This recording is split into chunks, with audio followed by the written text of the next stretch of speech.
Alright, magandang hapon na ho sa lahat natin ng mga viewers Luzon, Visayas at Mindanao all over the world. Welcome naman sa ating panibagong video, panibagong reaction, mga ka-action, mga kakamping.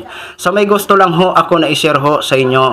Pero bago ang lahat, mamayang alas 4, live coverage po tayo sa Quezon City Circle. Samahan po natin sina Senate Bam Aquino sa tinatawag na People Power sa Quezon City, awit kontra korupsyon. Mamayang alas 4 ho, live coverage po tayo mamaya. Okay?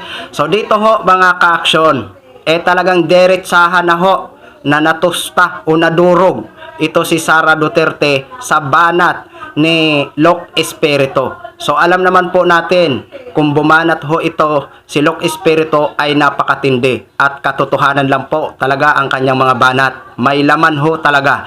Kaya hanga ho ako dito kapag ito ang bumabanat. Ito ho mga ka-action, panoorin po muna natin kasi nagbigay ho siya ng reaction sa pagtakbo nito ni Sara Duterte sa pagkapangulo sa darating na presidential election sa 2028. Eto, panoorin po muna natin ito mga ka-action. Ang tanong ko kay Sara Duterte, bakit? Ba't ka tatakbong presidente? Anong mga programa mo? Wala ka namang ibang sinasabi. Wala ka namang ibang plano. Wala ka namang laman. Empty bankrupt politics. Dinadala mo lang ang naratibo ng ang tatay ko nakulong. Yung mga ganyang naratibo lang melodramatic. Wala ka namang substansya. Ano ang iyong posisyon pagdating sa sahod, sa kontraktualisasyon, sa presyo, sa pabahay, sa mga problema ng mga magsasaka? Zero. Empty bankrupt politics once again. Sa 2028, with Sara presidency looming as a possibility, kagagawa na rin ng mga pwersang ayaw maningil kay Marcos, patuloy ang empty bankrupt politics ng ating mga political dynasty na nakakasuka. Nakakasuka. So, yan ho mga ka-action. Agree po ako sa mga sinabi ni Loc Espiritu. Yan din po ang ating katanungan sa ating mga kababayan. Paano nyo po suportahan ang isang Sara Duterte sa kanyang kandidatura sa pagkapangulo sa 2028? Tanong ko sa inyo, naitanong nyo na ba sa mga sarili nyo kung bakit nyo siya iboboto o suportahan? Tanong nyo ang sarili nyo kung siya ba ay talagang may nagawa na ba siya? Marami ba siyang nagawa para sa bayan, para sa atin na taong bayan? Ikitang-kita naman ho natin, 'di ba? Ang performance ngayon ni Sara bilang isang vice president. Para sa akin, in my own opinion, napakahina mga ka-action, mga kakamping. 'Di ba? Kaya ito nga ho ang malaking tanong natin.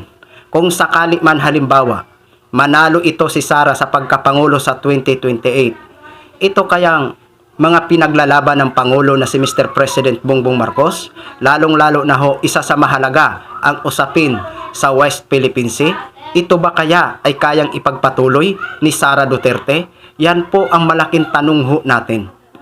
At ito kayang sinimulan na laban ni Mr. President Bongbong Marcos pagdating sa corruption.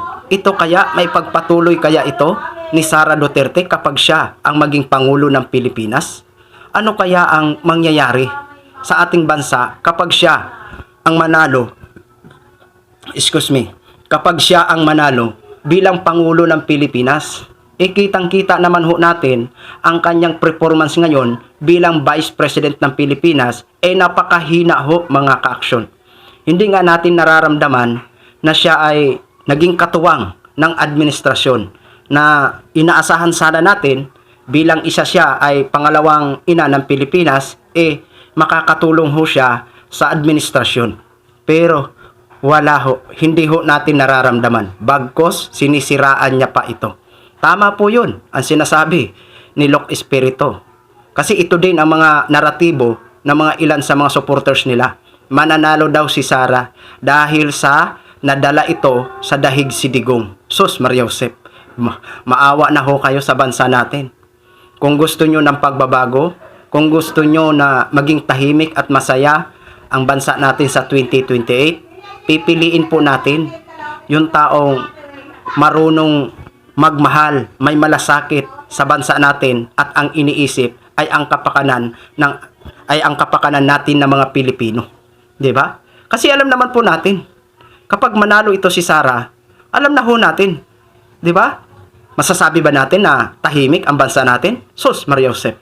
Kaya mag-isip-isip tayo, 'di ba? Kaya itong mga tao na mga critical thinking, ito ang dapat nating agapan. Ipaunawa, ipaintindi sa kanila kung ano nga ba talaga ang nangyayari, kung ano nga ba talaga ang katotohanan. So yun lang ho mga ka-aksyon, ginshare ko lang ho sa inyo yan. Maraming salamat po sa lahat natin ng mga viewers Luzon, Visayas at Mindanao all over the world. Ako po ang inyong lingkod, si The Action Man. Have a good day, everyone!